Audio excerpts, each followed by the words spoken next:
Hello students, so today I'm again back with the new video. So I have already discussed with you in the previous videos that what is a sentence. A sentence is a group of words that makes a complete sense. Okay, so any line that makes complete sense or there is a group of words can be called as a sentence. बाकी sentence की और भी definitions आपने सुननी होगी, जैसे subject and predicate. A sentence consist of subject and predicate. So subject जिसके बारे में बात हो रही है या जो कोई एक्शन परफॉर्म कर रहा है, that can be considered as a subject. Rest of the sentence is considered as predicate. Second definition आपने ये सुनी होगी सेंटेंस की. थर्ड डेफिनेशन सेंटेंस की आपने ये सुनी होगी कि कोई भी जो सेंटेंस है that consist of subject, verb and object. Okay, so subject again जिसके बारे में बात हो रही है, जी हाँ, जो कोई फंक्शन परफॉर्म कर रहा है, दैट इज सब्जेक्ट. वर्ब की बात करें तो वर्ब जो कि कोई फंक्शन परफॉर्म हो रहा है. वर्ब के भी आगे दो टाइप्स होते हैं, helping verb and main verb.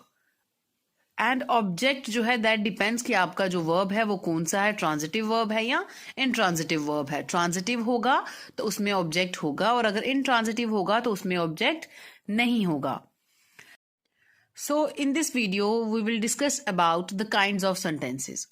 So which is the first kind? First kind is declarative sentence, जिसको आप assertive sentence भी बोलते हो. And what is assertive sentence? Assertive sentence वो जो हमें कोई information दे रहा है या हमें कुछ बता रहा है, यानी कि जिसके अंदर कोई statement दी है या जो सेंटेंस कुछ ना कुछ इंफॉर्मेशन जो है वो डिक्लेयर कर रहा है.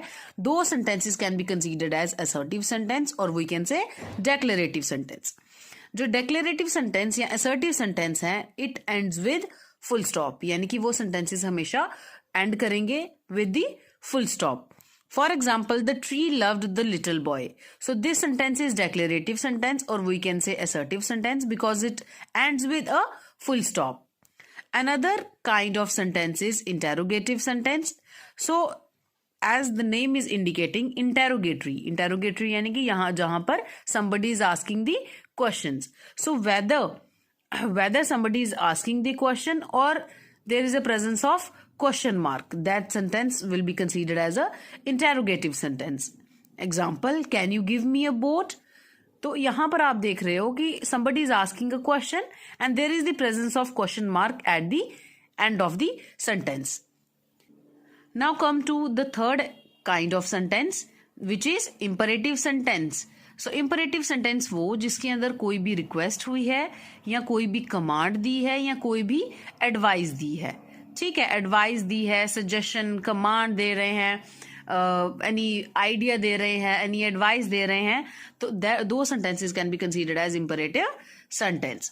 So example, go to your room and study. So here somebody is commanding the other person.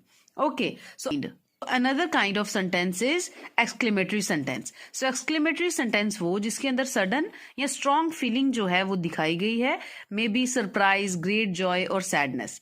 So इस तरह की चीजें जहां पर sudden emotion जो है वो दिखाया गया है, those sentences are exclamatory sentence. And one thing you have to keep in your mind, that exclamatory sentence always ends with the exclamation mark. For example, I am sorry. So when we are saying I am sorry, so there is a emotion, there is a sudden emotion and there will be the presence of exclamatory mark at the end of the sentence. So these are the kinds of sentences. I hope आप लोगों को समझ आया होगा. आप लोग पढ़ेंगे अच्छे से और वर्क हार्ड करेंगे. ग्रामर इतनी कोई भी टफ नहीं है, बस आपको पढ़ने की जरूरत है और प्रैक्टिस करने की जरूरत है. So this is all about the kinds of sentences. Now let's deal with the worksheet. So students, let's do the worksheet. So here the heading is read the sentences given below and tick the correct options. यानी कि आपको sentences दिए हैं and आपने देखना है कि which kind of sentence is this. So first point is her face grew white and her lips trembled. So यहाँ पर बताया है that her face grew white and her lips trembled. So यहाँ पर a sort of information is given, a declaration is there. So यहाँ पर हमें options दिए imperative and declarative. So इस सेंटेंस में हम देख सकते हैं कि यहाँ पर declaration की है, ये imperative नहीं हो सकता क्योंकि imperative में there is a command or advice. So here no command और no advice is given. So यहाँ पर एक डेक्लेरेशन दी है, इसलिए जो फर्स्ट सेंटेंस है वो हमारा डेक्लेरेटिव सेंटेंस है. So our first sentence is declarative sentence. Okay, now move to the second sentence. Oh dear, I have lost all my money. So यहाँ पर oh dear, I have lost all my money and there is a presence of exclamatory mark. So सीधे सीधे ये indication है कि exclamatory mark है, तो ये exclamatory sentence है. Okay, now move to the third sentence. Which student wants to leave early today? So यहाँ पर सीधे सीधे clearly दिख रहा है that there is a interrogatory mark, there is a question mark at the end of the sentence, जो सीधे indicate कर रहा है that this is interrogative sentence. So move to the fourth point. Please help me carry these boxes. So यहाँ पर आप देख रहे हो आपको ऑप्शंस मिले हैं imperative and exclamatory. So exclamatory mark तो कहीं से यहाँ पर है नहीं and दूसरा यहाँ पर somebody is doing the request. So imperative में क्या है? Request है, command है, advice है, suggestion है. So automatically here is what is done here? Here is the request. So the fourth one is imperative. Okay, fourth one is imperative. So move to the fifth point. I don't want to stay away from school.